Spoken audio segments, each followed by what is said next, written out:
लोकसभा चुनाव के खत्म होते ही छत्तीसगढ़ सरकार की महत्वाकांक्षी योजनाओं में से एक महतारी वंदन योजना को लेकर एक बार फिर से राजनीति शुरू हो गई है। दरअसल महिला एवं बाल विकास मंत्री लक्ष्मी राजवाड़े ने महतारी वंदन योजना को लेकर एक बड़ा बयान दिया, जिसमें उन्होंने महतारी वंदन योजना का लाभ ले रहे हितग्राहियों की फिर से जाँच होने की बात कही है। अब उनके इस बयान पर छत्तीसगढ़ में सियासत तेज हो गई है। पहले सुनिए राजवाड़े ने क्या कहा। महतारी वंदन को लेकर लगातार शिकायतें भी आ रही हैं और कई ऐसे हितग्राही भी जिनको इसका फायदा नहीं मिल पा रहा है। कैसे इसमें काम होगा, कुछ एक्शन लेने जा रही है आप? देखिए, जब से भारतीय जनता पार्टी की सरकार बनी है छत्तीसगढ़ में, हमने चुनाव के समय में घोषणा किया था, हमारी सरकार ने हमारे संगठन ने जो घोषणा किया था कि जैसे ही भारतीय जनता पार्टी की सरकार बनेगी तो 1000 रुपये महीना महिलाओं को मिलेगा। और सरकार बनी भी और वो घोषणा पूरा भी हुआ। 70 लाख से अधिक महिलाओं के खाते में डीबीटी के माध्यम से पैसा भी गया। कुछ शिकायतें अभी आ रही है कि जो अपात्र महिला हैं उनको भी पैसा मिल रहा है। तो अगर हमारे पास ऐसे शिकायत आएंगे तो उनका निरीक्षण करवाएंगे हम। जी बिल्कुल ही, चुनाव के 2 महीना आचार संहिता नहीं लगा था, वैसे ही महिलाओं के खाते में 2 बार पैसा गया और आचार संहिता के बाद 2 महीने मतलब 4 किस्त आ गई है।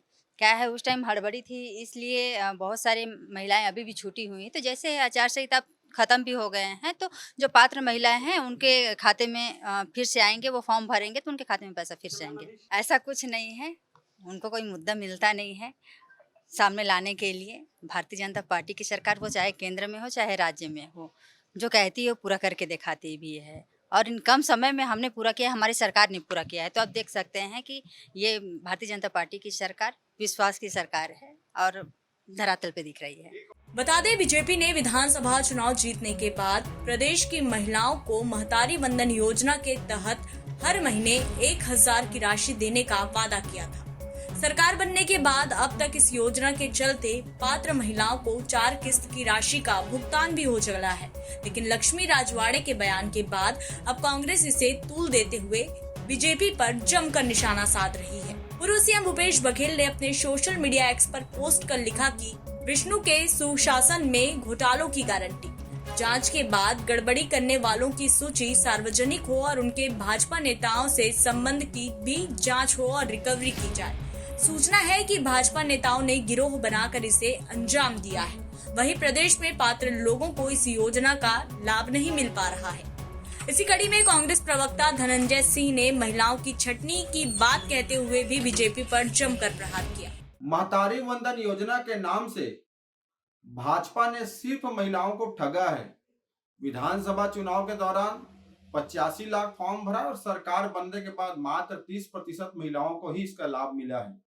और लोकसभा चुनाव के दौरान भी महिलाओं को इस योजना का लाभ दिया गया और उनसे वोट हासिल किया गया और अब चुनाव खत्म हो गई है।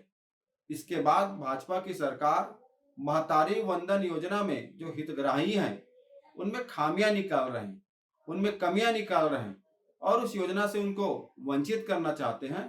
असल मायने में भारतीय जनता पार्टी की सरकार महतारी वंदन योजना का ढिंढोरा तो पीटी थी, अब उस योजना को चलाने में इनके पसीने निकल रहे हैं। 5 महीने में ही शायद सरकार लगभग 16,000 करोड़ रुपए का कर्ज ले चुकी है और महतारी वंदन योजना में जो पैसा दिया जा रहा है वो अन्य मत के पैसे को दिया जा रहा है। कोई पैसा ट्राइबल डिपार्टमेंट का है तो कोई पैसा महिला बाल विकास विभाग का है तो कोई पैसा किसी और विभाग का है। जो अन्य मदों पर खर्च होना था उन मदों को, उन योजनाओं को रोककर महतारी वंदन योजना में खर्च किया जा रहा है। इसीलिए इस प्रकार से वो छटनी करके इस योजना से अधिकांश महिलाओं को वंचित करना चाहते हैं और भाजपा का तो ये चरित्र है वादा खिलाफी करना। बहरहाल महतारी वंदन योजना को लेकर कांग्रेस बीजेपी पर हमलावर है और सवाल भी उठा रही है। ऐसा माना जा रहा है कि कांग्रेस महिलाओं का पक्षधर बनकर फिर से महिलाओं का विश्वास जीतने का कोई भी मौका छोड़ना नहीं चाहती। रायपुर से अजय सोनी की रिपोर्ट, छत्तीसगढ़ तक।